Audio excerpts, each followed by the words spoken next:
సుందరాయ శుభాంగాయ మంగళాయ మహోజసే సింహశైల నివాసాయ శ్రీ నృసింహాయ మంగళం.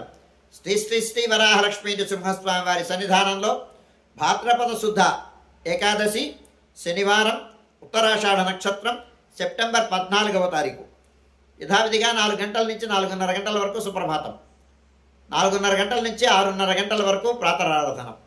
ప్రాతరారాధనంలో భాగంగా నిత్యవేద పారాయణం, ఉపనిషత్ పారాయణం, దివ్య ప్రబంధ సేవాకాలం, అనంతరం ధూపసేవ సమయంలో చతుర్వేద పారాయణం, శ్రీరామాయణం, భారతం, భాగవతం, విష్ణు పురాణం, క్షేత్ర మహాత్మ్యం, వరాహపురాణం, శ్రీభాష్యం, భగవద్దృశ్యం మొదలైన గ్రంథాలన్నీ పారాయణం చేయడానికి ఉపక్రమిస్తారు.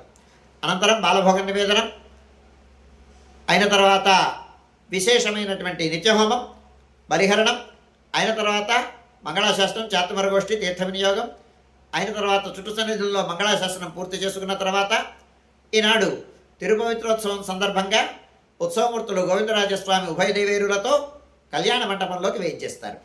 కళ్యాణ మంటపంలోకి స్వామివారి వేయించేసిన తర్వాత సుమారు 6:30 గంటల నుంచి సర్వదర్శనం ఆరంభమవుతుంది. 7 గంటలకు కళ్యాణ మంటపంలో శాంతి పాఠంతో తిరుపవిత్రోత్సవముల సందర్భంగా పారాయణములు ప్రారంభిస్తాయి.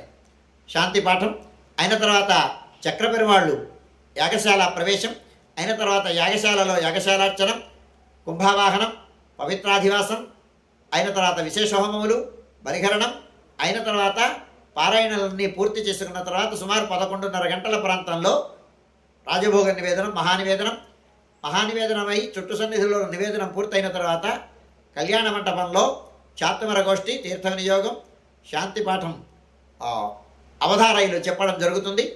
అయిన తర్వాత మంగళాశాసనం, తీర్థగోష్ఠి పూర్తయిన తర్వాత సర్వదర్శనం కొనసాగుతుంది. 12:15 గంటల నుంచి మధ్యాహ్నం 2:30 గంటల వరకు, 2:30 గంటల నుంచి 3 గంటల వరకు మధ్యాహ్న విరామం. ఈ సమయంలో భక్తుల యొక్క దర్శనములు నిలుపుదల చేయడం జరుగుతుంది. మధ్యాహ్నం 3 గంటల నుంచి రాత్రి 7 గంటల వరకు సర్వదర్శనం కొనసాగుతుంది. తిరుపవిత్రోత్సవముల సందర్భంగా సాయంకాలం 5 గంటలకు గోవిందరాజస్వామి వారు ఉభయ దేవరులతో కూడి గ్రామ తిరువీధి మహోత్సవాన్ని అనుగ్రహిస్తారు. 5 గంటలకు దీన్ని భక్తులు గమనించవలసిందిగా మనవి చేస్తున్నాను. స్వామివారి తిరువీధి పూర్తి చేసుకుని కళ్యాణ మండపంలోకి వేయించేసిన తర్వాత దివ్య ప్రబంధ సేవాకాలం ఆరంభమవుతుంది. అదైన తర్వాత 7 గంటలకు దీపారోపణం జరిపించి తర్వాత రాత్రి ఆరాధన ఆరంభమవుతుంది. రాత్రి ఆరాధనంతో సమాంతరంగా కళ్యాణ మండపంలో ఉత్సవమూర్తులకి ఆరాధన అయిన తర్వాత తిరువావిడి సేవాకాలం ఆరంభమవుతుంది. దీనితో సమాంతరంగా యాగశాలలో విశేష హోమములు జరుగుతాయి. హోమములు పూర్తయి సేవాకాలం పూర్తయిన తర్వాత సుమారుగా 10-10:30 గంటల ప్రాంతంలో బలిహరణం పూర్తి చేసుకొని మంగళాశాసనం, చాతుమర గోష్ఠి, తీర్థ వినియోగం అయిన తర్వాత ఏకాంత సేవ, కవాట బంధనంతో ఈనాటి కార్యక్రమం సుసంపన్నమవుతుంది.